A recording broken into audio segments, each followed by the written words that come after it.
नमस्कार विद्यार्थियों। आज मैं उपस्थित हूँ लघु सिद्धांत कौमुदी के स्त्री प्रत्यय प्रकरण में एक सूत्र लेकर के। और जो सूत्र क्या है देखिए कि टिड ढाण द्वयसच दघनय मात्र तयप ठक ठय कय क्वरपः। यह सूत्र क्या कहता है देखिए, अनुपसर्जन संज्ञक।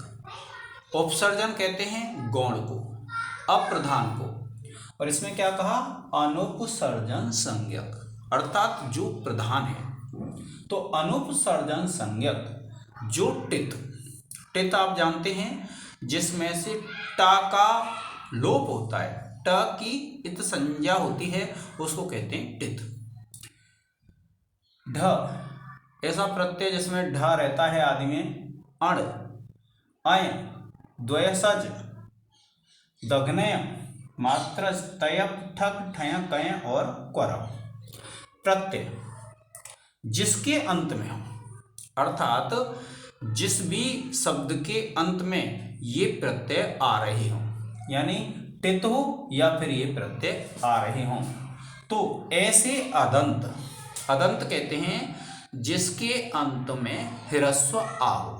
क्या कहा, ऐसे अदंत अर्थात जिसके अंत में ह्रस्व आ हो, ऐसे अदंत। ठीक है, अदंत प्रातिपदिक से परे। प्रातिपदिक आप जानते हैं गीप प्रत्यय लगता है। अब देखिए, जब यह प्रकरण मैंने आपको समझाया था शुरुआत में, तो आपने एक सूत्र पढ़ा था स्त्रियाम, और स्त्रियाम जो सूत्र है वह क्या है, एक अधिकार सूत्र है। वह यह बताता है कि यहाँ से लेकर के वहाँ तक, अर्थात यह एक सीमा निर्धारित कर देता है, और सीमा निर्धारित करके यह निश्चित कर देता है कि यहाँ से लेकर के और उस सूत्र तक जितने भी प्रत्यय लगेंगे वह किस में लगेंगे, स्त्रीलिंग में, स्त्रीत्व की विवक्षा में।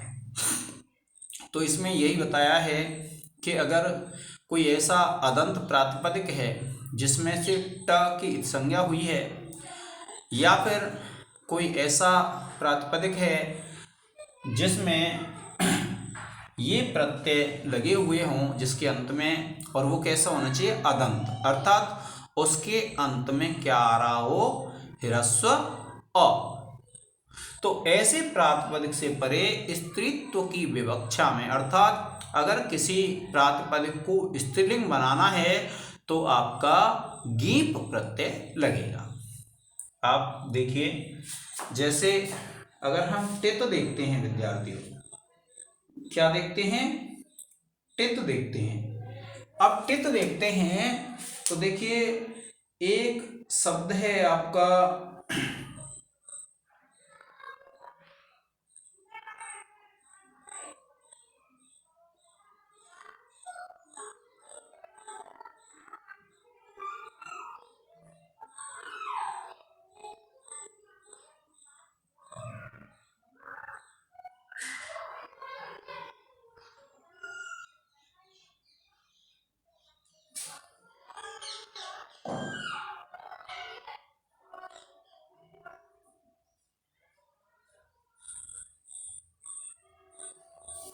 देखिए, जैसे एक शब्द होता है हमारा कुरुचर।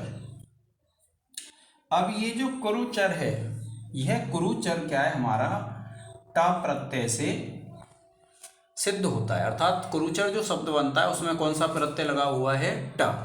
अब टा प्रत्यय कैसा है, आप जानते हैं, टा में से टा का लोप हो जाता है और बचता क्या है, आ, और इस प्रकार से बनता है हमारा कुरुचर।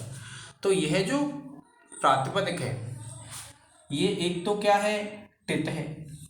कैसा है, क्योंकि इसमें से टा की इत संज्ञा होकर के आशीष रहा और सब पद बन गया, हमारा प्रातिपदिक बन गया कुरुचर।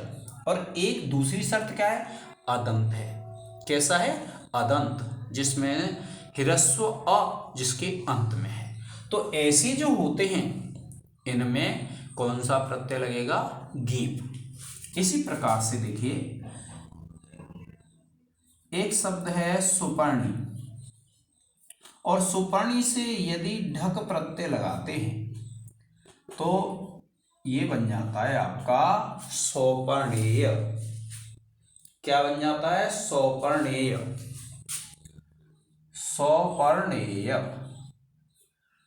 अब देखिए यह जो प्रातिपदिक है वह कैसा है? जिसमें ढक प्रत्यय लगा है, और दूसरी ढक में से का लोप हो जाएगा, आपको पता ढा रहेगा, तो ये दिया है इसने ढा, तो इस प्रकार से इसमें गीप प्रत्यय लगेगा, सौपर्णेय बन जाएगा। और इसी प्रकार से और भी हैं, जैसे अण है। अब अण जो प्रत्यय होता है विद्यार्थियों,